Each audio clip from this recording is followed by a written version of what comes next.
So finally ನಮ್ಮ target ಹಿಟ್ಟಾಗೋ ಎಲ್ಲ ಪ್ರಾಬಬಿಲಿಟಿನೂ ಇದೆ.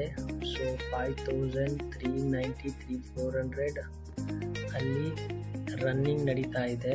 ನನ್ನ ಪ್ರಾಫಿಟ್ ಲೈವಲ್ಲಿದೆ. See I'm already in the live ಸ್ಟ್ರೀಮಿಂಗಲ್ಲೂ ಇದೆ ನಾನು. ಇನ್ ಕೇಸ್ ಯಾರಾದರೂ ನಾನು ಲೈವ್ ನೋಡಬೇಕಂದ್ರೆ please join my trade with Chintu. Okay, so live profit ಬೇರೆ ರನ್ನಿಂಗಲ್ಲಿದೆ. ಲೆಟ್ಸಿ ನಾನು ಅಪ್ಡೇಟ್ ಮಾಡ್ತೀನಿ once target ಇಟ್ಟಾದಾಗ.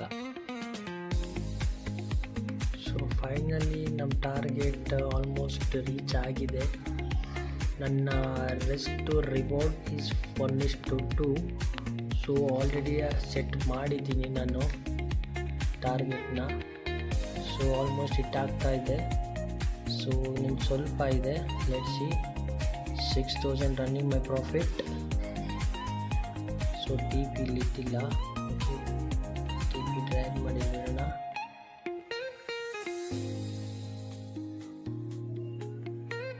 modified my TP.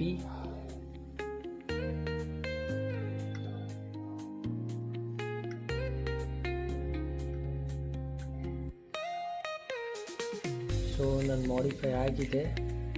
So ಯಾವ ಥರ ಆಗುತ್ತೆ ನೋಡೋಣ. Target hit guys. Finally my target hit 7775. My target hit. So close position ಇಲ್ಲಿದೆ.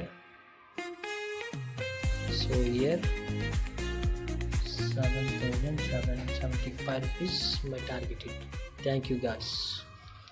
ಸೊ ಫೈನಲಿ ನಮ್ಮ ಟಾರ್ಗೆಟ್ ಹಿಟ್ಟಾಗೋ ಎಲ್ಲ ಪ್ರಾಬಬಿಲಿಟಿನೂ ಇದೆ. ಸೊ 5393 ಅಲ್ಲಿ ರನ್ನಿಂಗ್ ನಡೀತಾ ಇದೆ. ನನ್ನ ಪ್ರಾಫಿಟ್ ಲೈವಲ್ಲಿದೆ. See I'm already in the live ಸ್ಟ್ರೀಮಿಂಗಲ್ಲೂ ಇದೆ ನಾನು. ಇನ್ ಕೇಸ್ ಯಾರಾದರೂ ನಾನು ಲೈವ್ ನೋಡಬೇಕಂದ್ರೆ please join my trade with Chintu. Okay, so live profit ಬೇರೆ ರನ್ನಿಂಗಲ್ಲಿದೆ. ಲೆಟ್ಸಿ ನಾನು ಅಪ್ಡೇಟ್ ಮಾಡ್ತೀನಿ ಒನ್ಸ್ ಟಾರ್ಗೆಟ್ ಇಟ್ಟಾದಾಗ. ಸೊ ಫೈನಲಿ ನಮ್ಮ ಟಾರ್ಗೆಟ್ ಆಲ್ಮೋಸ್ಟ್ ರೀಚ್ ಆಗಿದೆ. ನನ್ನ risk to reward is 1:2. So already set ಮಾಡಿದ್ದೀನಿ ನಾನು ಟಾರ್ಗೆಟ್ನ. ಸೊ ಆಲ್ಮೋಸ್ಟ್ ಹಿಟ್ಟಾಗ್ತಾ ಇದೆ. ಸೊ ಇನ್ನೊಂದು ಸ್ವಲ್ಪ ಇದೆ. Let's see 6000 running my profit. So T P ಇಲ್ಲಿಟ್ಟಿಲ್ಲ. ಟಿ ಪಿ ಡ್ರ್ಯಾಗ್ ಮಾಡಿ ನೋಡೋಣ.